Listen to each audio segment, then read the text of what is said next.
E estou falando isso porque nós estamos exatamente no início de junho. Posso ouvir um amém aqui? Junho, gente.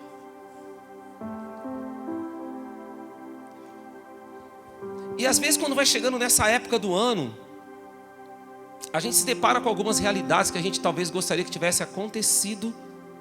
E aí você olha para a sua vida e fala, nossa, ainda não aconteceu. Sabe, planos, sonhos, realidades que você às vezes fala, como assim? Já está em junho. E ainda não aconteceu. E é diante disso que começa a vir um sentimento nosso de pressa. Você começa a ficar com pressa. Mas pode falar uma coisa? Ter pressa não é o suficiente. Quantos aqui já tiveram a experiência de sair de casa? Você às vezes está muito atrasado para um compromisso. E você entra dentro do teu carro e fala, eu preciso chegar. E de repente você se depara com um trânsito na sua frente. Quem já passou por isso?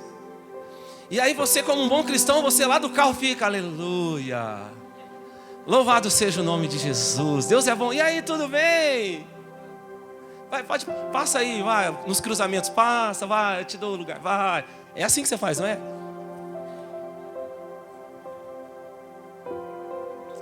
Porque a impressão que nós temos, quando nós estamos com pressa, é que tudo está muito lento.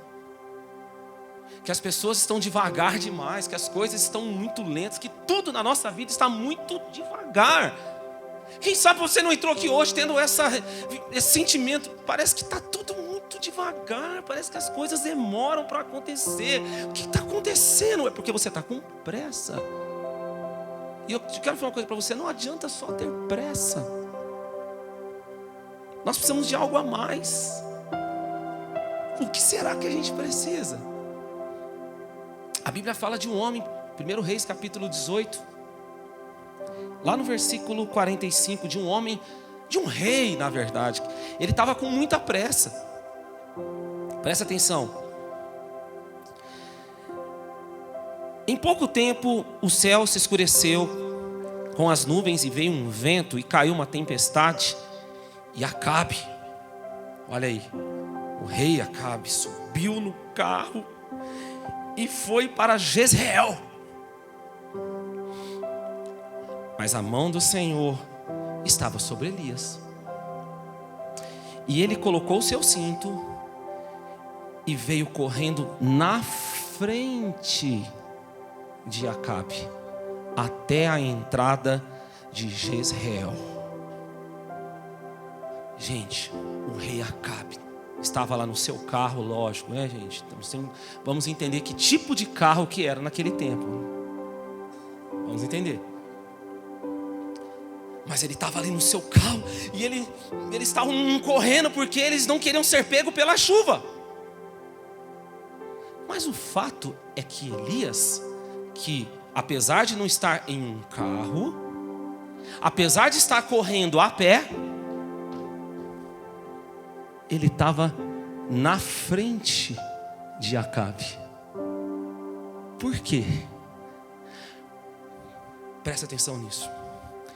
O rei Acabe estava com pressa, mas Eliseu tinha velocidade. Tem uns 4 que já pegaram aí. O rei Acabe tinha pressa, Elias tinha velocidade. Querido, não adianta apenas ter pressa, você precisa de velocidade. Nem sempre quem está com pressa tem velocidade. Deixa eu te falar uma coisa. Nessa noite você precisa entender que Deus te trouxe aqui neste lugar porque Ele quer te dar velocidade. Não basta só ter pressa. Você precisa receber de Deus velocidade. Você pode falar isso para o seu irmão? Fala para ele assim, ó, velocidade. Fala para ele assim, adrenalina.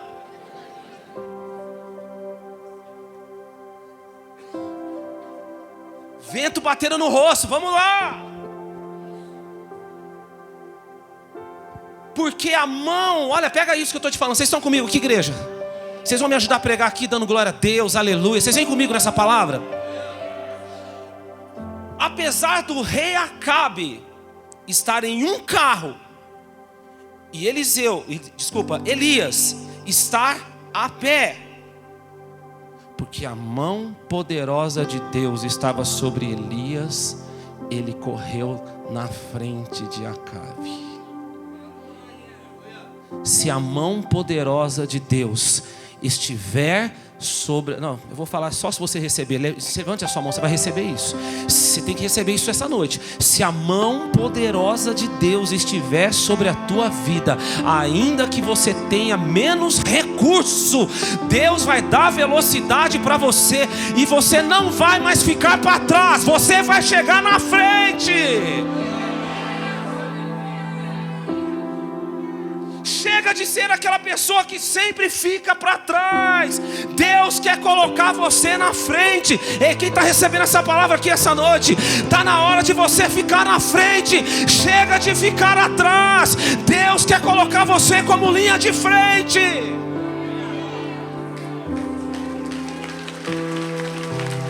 Chegou a hora. Mas você precisa de velocidade. Amém? E é sobre isso que eu quero pregar aqui com você essa noite. Eu creio que Deus está acelerando coisas aqui na sua vida. Sobre isso que eu quero falar, porque às vezes você chegou aqui e tem coisas que está devagar demais.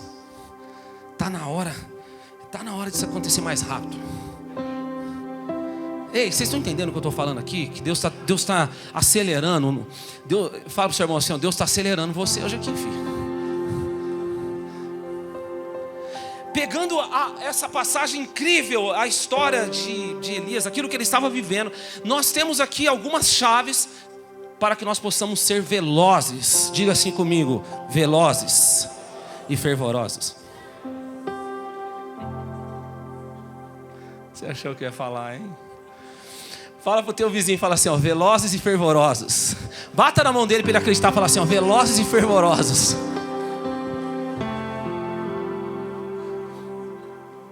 Algumas coisas que nos deixam velozes. Vocês estão comigo, igreja?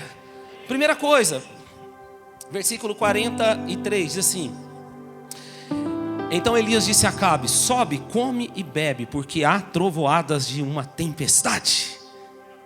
Acabe subiu para comer e beber, mas Elias subiu ao topo do Carmelo, inclinando-se por terra, pôs o rosto entre os joelhos.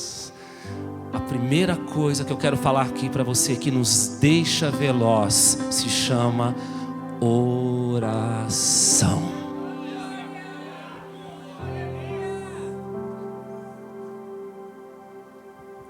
Você precisa entrar comigo no que estava acontecendo aqui. Eu vou aos poucos contando essa história.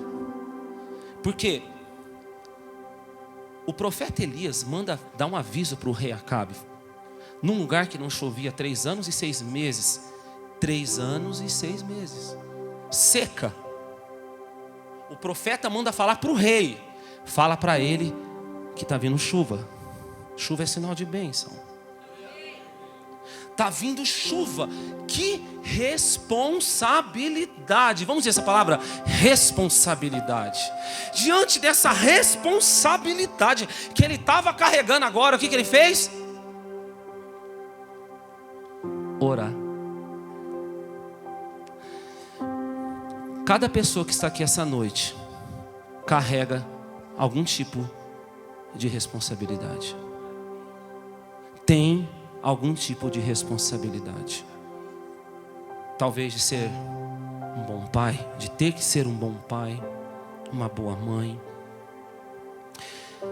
Responsabilidade, você jovem, filho, lá na escola, nos seus estudos, faculdade, trabalhos que você tem que entregar, coisas que você tem que fazer, de como será o seu futuro. Responsabilidade ministerial, responsabilidade em alguma área da sua vida profissional. Cada um aqui, eu sei que quando começa a semana, seja qual área for que você trabalha, você sabe que você carrega uma responsabilidade de ter que resolver ou solucionar algum tipo de problema. Sim ou não? Eu não vou ficar citando aqui profissão, tipo de trabalho, mas eu quero que você entenda. Você sabe disso. Quando começa a semana, você olha para a sua semana, você fala: eu sei da responsabilidade que eu tenho e das coisas que eu tenho que resolver essa semana, dos problemas que eu tenho que resolver e da solução que eu preciso. Sim ou não, gente? Vamos dizer todos juntos: responsabilidade. Sabe qual que é o lugar de quem tem responsabilidade?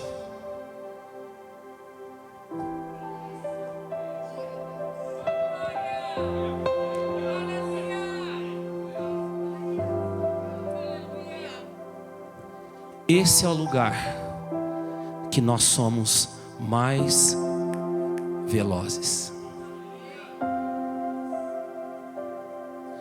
Já parou para pensar? Vem comigo. Que você pode fazer uma oração aqui agora. E alguma situação, alguma pessoa que está até mesmo em um outro continente, você ora aqui agora, e numa velocidade absurda, que nenhum tipo de avião, por mais potente que ele seja, vai conseguir ter tanta velocidade quanto a oração que você faz aqui agora, e chega lá naquela situação e o milagre acontece.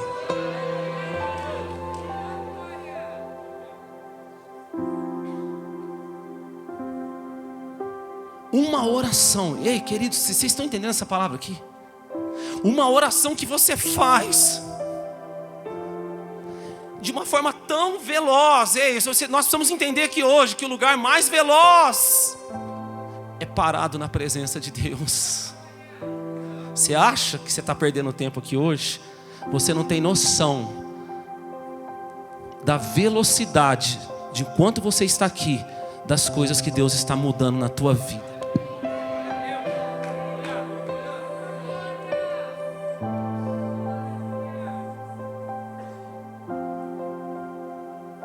Mas o problema é que muitas vezes as pessoas ficam como? Corre para cá, apaga um incêndio. Corre para cá, resolve uma outra situação. Corre, vai, apaga outro incêndio. Meu Deus, agora é isso. Meu Deus, agora é aquilo. Ai, agora tem que fazer isso. Ei! Por isso que às vezes viver está se tornando cansativo. Na hora que você aprender, antes de fazer tudo isso, você aprender a fazer isso aqui, ó. Viver não será mais cansativo, porque a cada oração você vai sair renovado.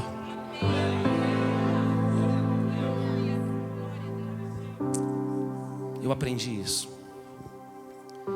Quando eu me deparo com as demandas da minha vida, as decisões, aconselhamentos, tantas coisas que eu tenho que fazer, irmãos, eu aprendi uma coisa: eu não vou em direção a nada, absolutamente nada, sem antes orar. Na hora que eu chego naquela situação que talvez seria tão difícil, eu chego e não preciso resolver mais nada, já está resolvido. Eu apenas vou lá para tomar posse da vitória. Talvez você não está entendendo, mas Deus trouxe você aqui neste lugar hoje, porque às vezes você está com tantas demandas, tantas coisas difíceis para resolver. O Senhor está falando para você: aprenda a orar, a buscar a minha presença, porque na hora que você chegar naquele lugar que você às vezes nem quer ir lá para resolver, olha o Espírito Santo falando aqui, você não quer nem ir lá, Deus está falando: você vai orar antes, e você vai lá, e quando você chegar, a sua vitória vai estar te esperando.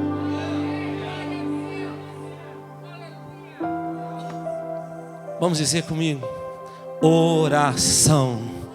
Fala para o teu irmão assim, ó: oração. Elias foi orar. A segunda coisa, versículo 43: disse ao seu servo: sobe agora e olha para o oeste. Ele subiu, olhou e disse: não há nada. Então Elias disse: volta lá 7 vezes. Pensa o coração de Elias. Gente, não tem nada lá no oeste. Vamos fazer uma campanha. 7 vezes. Vai lá. Ele falou para o discípulo dele: vai, 7 vezes, vai.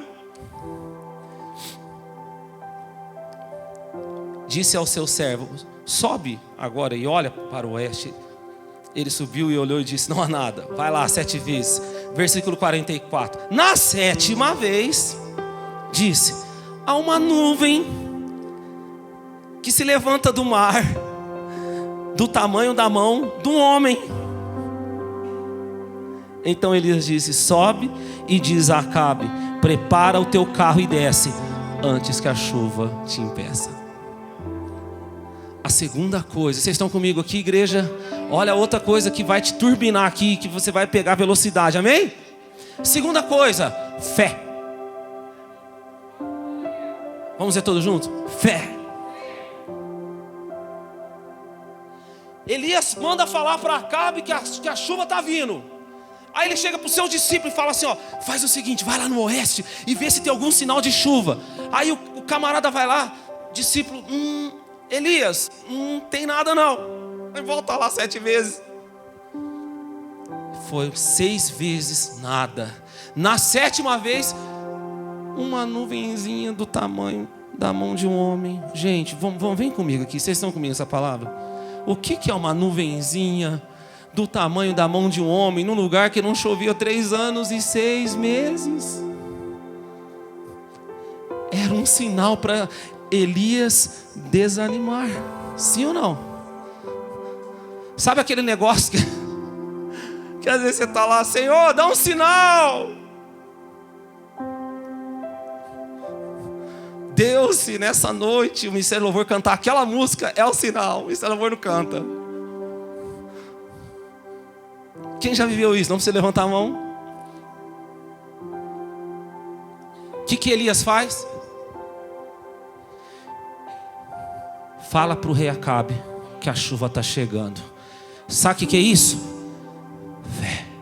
Ele abriu mão dos sinais e foi para a fé. Porque a fé não depende das circunstâncias. A fé depende do que Deus falou. O que Deus tinha falado para Elias? Agora você vai entender essa história. O povo de Israel, a nação de Israel, estava vivendo um sincretismo religioso. Eles estavam adorando a Deus, mas estavam adorando Baal. Adoravam a Deus, mas adoravam Baal. E isso estava desagradando a Deus. O que Deus faz? Deus levanta o profeta Elias. Por que Deus levanta o profeta Elias? Qual a mensagem que Deus dá para o profeta Elias? A mensagem era uma mensagem dura. A mensagem era o seguinte: não vai chover sobre a terra até que o povo se arrependa dos seus pecados e comece a declarar que só o Senhor é Deus, que Baal não é Deus. 3 anos e 6 meses, irmão. Esse era o ministério de Elias. Tem noção? Elias foi diante do rei Acabe, denunciou o pecado dele. Gente, pensa bem, a coragem do Elias. Denunciou o pecado do rei. Falou: vocês estão errados. O que vocês estão praticando é prostituição espiritual. Foi parar num confronto, porque eles tiveram que ir por um confronto. Então vamos ver quem que é o Deus verdadeiro agora. Quando ele chega nesse confronto, diante dos 450 profetas de Baal, o Deus que respondesse com fogo era o Deus verdadeiro. Deus Baal, meu amigo, ó.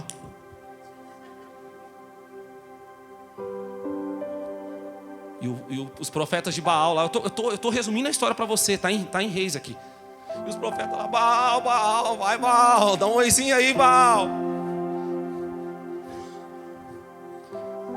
Daqui a pouco, quando Elias começou a clamar ao Deus Todo-Poderoso, Criador dos céus e da terra, do alto veio o fogo.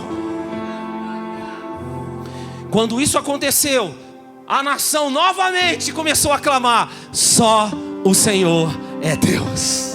Só o Senhor é Deus. Baal não é Deus. Só o Senhor é Deus, Criador dos céus e da terra, Pai, Filho, Espírito Santo. Só o Senhor é Deus.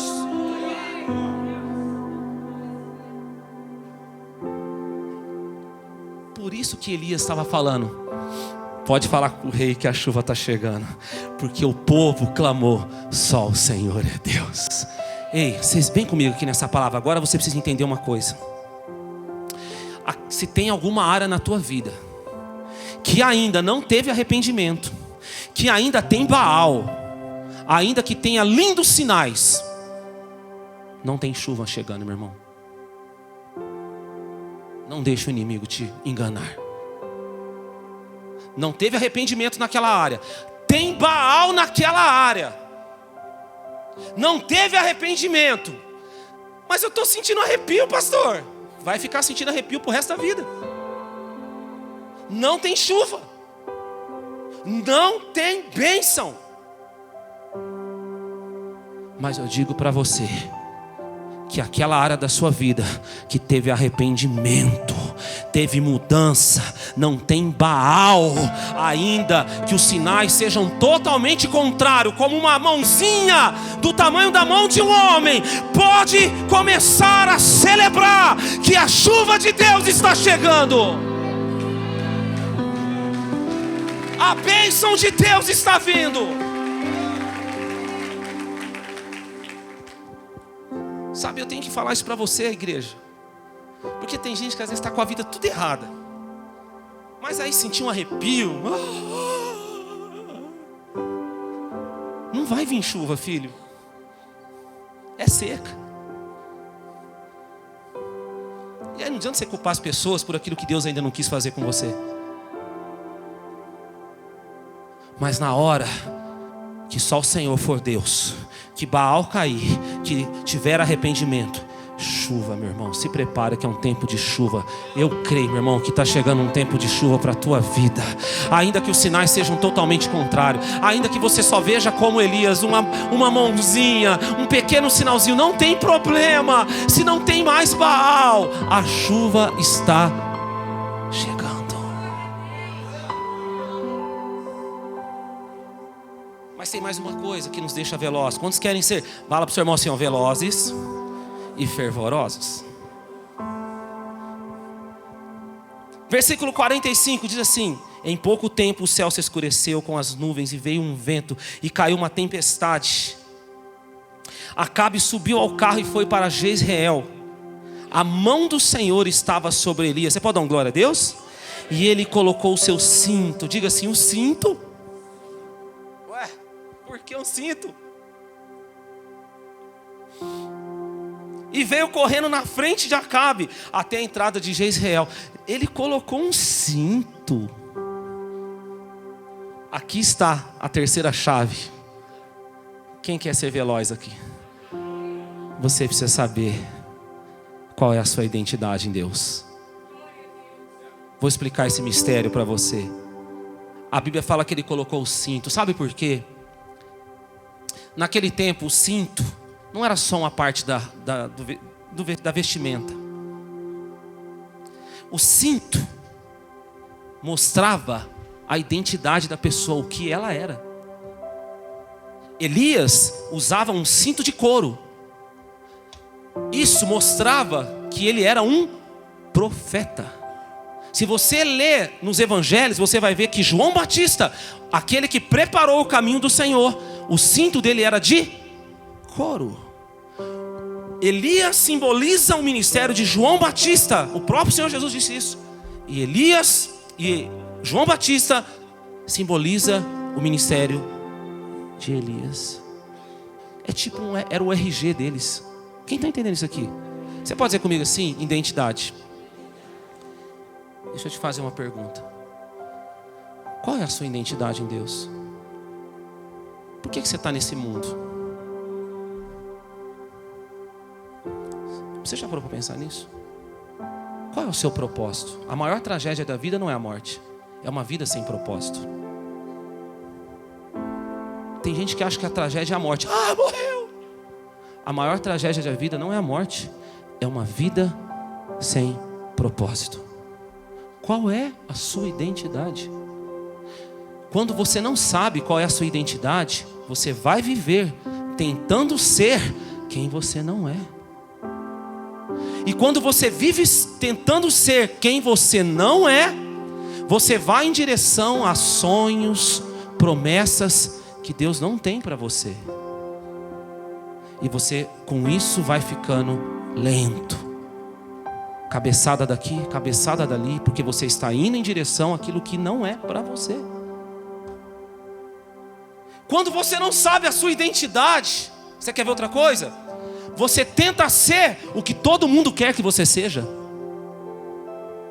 E na tentativa de ser o que as pessoas querem que você seja, você vai frustrar as pessoas, porque ninguém pode dar o que não tem.